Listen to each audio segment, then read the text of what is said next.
Hello ladies and gentlemen, and welcome to the Kedington News Update for October. Later, we've got events coming up in November. But first, what you've been up to during October.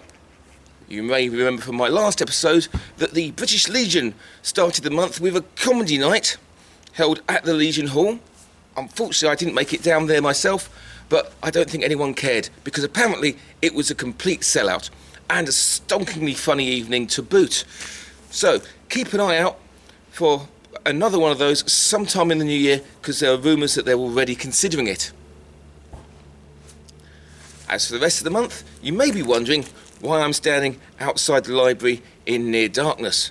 Well, I'm in near darkness because it's getting later in the year and darkness comes early these days. I'm standing outside the library because, as you may remember from my last episode, they have a poetry evening featuring the poet Christopher James.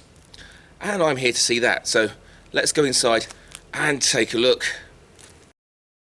In the week of National Poetry Day, it was a keen crowd that gathered and enjoyed drinks and snacks before taking their seats.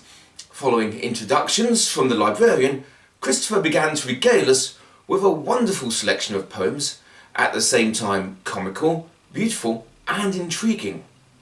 Like the following piece, inspired by the difficulty the wife of Alec Guinness had getting her hair cut on holiday in Havana due to a revolution having happened that day, and all the salons being full of revolutionaries getting their beards curled. Of course, they didn't have TripAdvisor back in those days. This is the first haircut of the revolution. Nothing dramatic, just a cigar and slow soak in the salon of the Hotel Ambos Mundos. 3 of Fidel's lieutenants have settled in, found that they liked the creak of the leather-backed chairs, shaking out their shoulder-length hair. They trim their Havanas and wait for their beards to curl. Across their laps, machine guns lie in flagrante, like dogs at the end of the day, grinning in their sleep. Outside there is the pop weasel of rifle fire and the thirsty roar of a black cherry Chevrolet. But here there is just the suck of mousse in the palm of the hand, the buzz of a trimmer and the clink of ice in a daiquiri. Later the men will take their horses to swim. You don't have to clap after each one, right?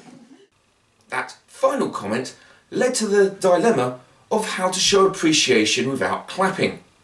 Apparently, the answer is the hum of appreciation. So for future reference, There we are. now you know. Christopher James has several books of poetry in print, and I really do recommend his work, especially if you enjoy poetry rooted in East Anglia, as several of his pieces are. This month, Christopher sees the publishing of his own Sherlock Holmes novel, The Case of the Ruby Elephant. Of course, the issue of spoilers is a difficult one, but we were treated to a couple of extracts. In the long history of my association with Sherlock Holmes, there has rarely been a case of more singular interest than that of the ruby elephants. Leafing through my notes, I'm reminded that there are a number of features which also mark it as one of the most disconcerting we've yet encountered. For unlike many of our exploits, it was not merely one problem, but a series of puzzles that were interlinked in the most peculiar fashion. And yet, despite its complexity, I'm quite certain that it elicited the most brilliant of all of Holmes's feats of deduction. It was a morning in mid-July when the summer heat was beginning to impose itself on our rooms at 221B Baker Street. "Do you see this simple length of wire?" Holmes asked, holding a nondescript bit of steel up to the light. I glanced up from my newspaper. "In 2 years' time, it will make a man £1 million." Following the reading, the audience were able to chat with Mr. James over cheese and wine. It was genuinely a very enjoyable evening, and some hopes were expressed by several that the library would do this again sometime. Also this month, we saw the return of Kedington Film Club. The Theory of Everything became the first film to grace Kedington's big screen for the season, And you'll remember last episode I gave you a full listing of all the films for the season, but it turns out there was an omission. As well as the 6 films I told you about, there will be a 7th film yet to be announced on the screen in April. There are still memberships available for this season, and with 6 films still left to go and just £10 for you and a +1, that's still a brilliant deal. November's film will be the Proclaimers inspired Sunshine on Leith, and it screens on Friday the 20th. With that, we seem to be seamlessly transitioning into upcoming events for November. With the end of October clearing Halloween out of the way, the mind inevitably turns towards Christmas, and you may find some help with the tricky Christmas present buying at the WI Christmas Craft Fair. That's at the Legion Hall on November the 7th. November also brings a more sombre event, the annual Remembrance Sunday parade.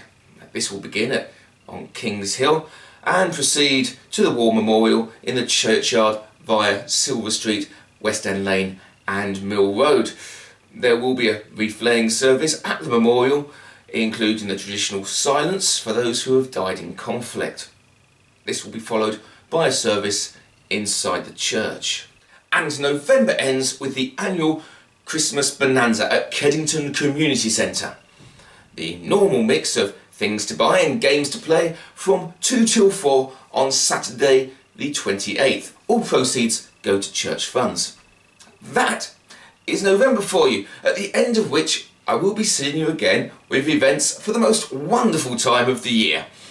This will no doubt include Ketton Players Panto, but since some nights can sell out, keep an eye out for the posters that will inevitably be going up around the village before my next episode comes out, telling you when and where you can get tickets. If you've got an event coming up in December, let me know, and I may well mention it in the next video. If you want to know when that video will be going up, don't forget to subscribe to this YouTube channel, or visit kedingtonnews.co.uk, where I'll post the video as well. Also, you can follow the link from there to my Facebook, where I always leave news of all the new kedingtonnews.co.uk videos. Don't forget to let your friends know what's coming up in the village. Like and share this video. We finish with breaking news from Norfolk. Cheerio. Norfolk is heading out to sea. It began with the twang of a telegraph wire, snapping like a banjo string above the trees. Only the pigs heard the note of caution. Not until bridges began to stretch like spaghetti and an entire barn burst apart like a Christmas cracker did they send someone round to take a look. There was no telling at this stage, they said, that Norfolk was heading out to sea. At first, the trench was only a few feet across, easily scaled in a single leap. The Royal Fusiliers bridged the A11 with a series of steel plates, and the Eastern Daily Press ran the headline, "Please mind the gap." Hayfields parted like the breaking of bread. Farmers reported missing cows. Locals talked of lonely moos from somewhere deep underground. Soon the chasm began to fill, salt water seeping into the breach. At night there was a groaning of tectonic plates. When a report attributed the problem to a prolonged rain spell and natural ebb and flow, opinion was divided.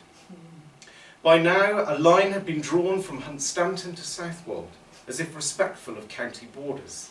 Inevitably, there were whispers of devolution.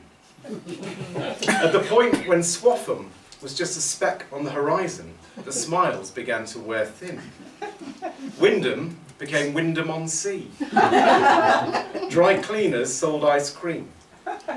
When a minister said, "East Anglia is breaking off like a piece of cake," the 8th Dragoon were sent in to retrieve Sandringham, with a series of pulleys, hooks and chains. Plans to expand Norwich Airport went ahead. When it came to rest, 15 miles offshore, the Queen sent a message of congratulation. Norfolk, she said, is no longer heading out to sea. In Norwich, they were less optimistic. The interim government issued each citizen with a barrel of Kett's Rebellion, a life jacket, and a copy of Collins's Beginner's Dutch. On the clear day, from Thetford, you can't see much. Right, there we are.